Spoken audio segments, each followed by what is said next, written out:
Okay, so are you ready to dive into some delicious food today? Always ready for that. Yeah, me too. Yeah. We are tackling venison patties today, Oh, wow. and you don't have to be a hunter or anything or a gourmet chef, to make these. Right. Our friends over at Fork and Fry have a recipe Okay. that they promise is easy and delicious, Nice. and we're going to break down why exactly it works. I love it. I love Yeah. venison. It's really a good protein source, and it kind of gets overlooked, I feel like. Yeah, it can be intimidating, right? Yeah, yeah, Like I feel like if I was going to cook venison for the first time, I'd be a little hesitant. sure. What what is it about venison that makes people unsure about it? I think there's a misconception that it's really gamey and tough, Okay. which it can be, Yeah. but if it's cooked correctly, Right. it's actually super lean and flavorful and can be really tender. Okay, so Fork and Fry really emphasize how simple this recipe is. Okay. So let's walk through it. Yeah. A pound of ground venison. That's pretty standard, I feel like, for Yeah. any ground meat recipe. Yeah. Breadcrumbs, onions, garlic, Worcestershire sauce, an egg.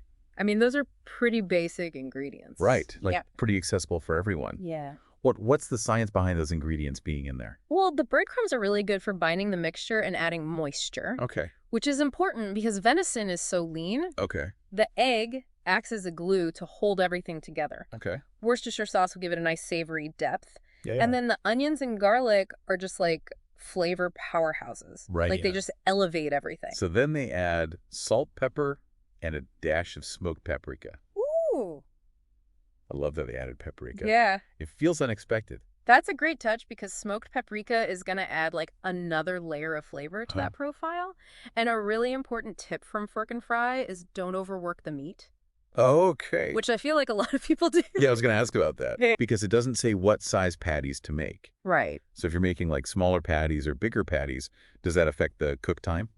Yeah, for sure. So you definitely want to keep them a medium thickness. Okay. That way they'll cook evenly Right. without drying out. So don't like pack the meat together too much when you're forming the patties? Exactly. Just mix it gently until everything's combined. Gotcha. You don't want to overwork it. So then how do we cook these bad boys to like juicy perfection? All right. So Fork and Fry recommend olive oil in a skillet over medium heat. Okay. You're going to cook them for about 4 to 5 minutes per side.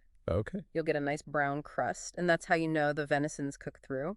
Oh, and that makes sense why you don't want to overwork the meat because then it'll take longer to cook. Yeah, exactly. Okay. And a good rule of thumb is to use a meat thermometer to make sure the internal temperature reaches 160 degrees Fahrenheit. Perfect. Oh, Okay, so now let's talk about toppings because Yes. Fork and Fry keeps it classic they do. with cheese, lettuce, tomatoes, and pickles.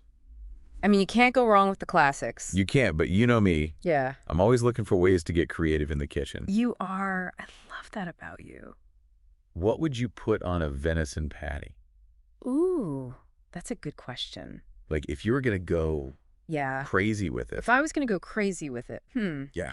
I think I would skip the bun Okay. and I would serve it over a salad Okay. with like a really nice vinaigrette. Okay. So that's a lighter option. Right. But you still get all that flavor from the venison. So like a spring mix with a vinaigrette. Yeah, like a spring mix or even like some arugula, Oh, yeah. maybe some goat cheese, Oh, my gosh. like crumbled on top. See, that's what I'm talking about. Like Yeah. something different Yes. than just your average burger toppings. Exactly. And then if you want to go less healthy, you could put like a fried egg on top.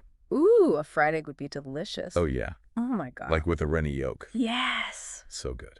Oh my God. Okay, so make sure you all check out Fork and Fry's website. Yes. For this full recipe, they have tons of other amazing recipes on there too. Yeah, they have a really great website. Yeah, so go check them out on social media too. Yes. We'd love to see your venison patty masterpieces.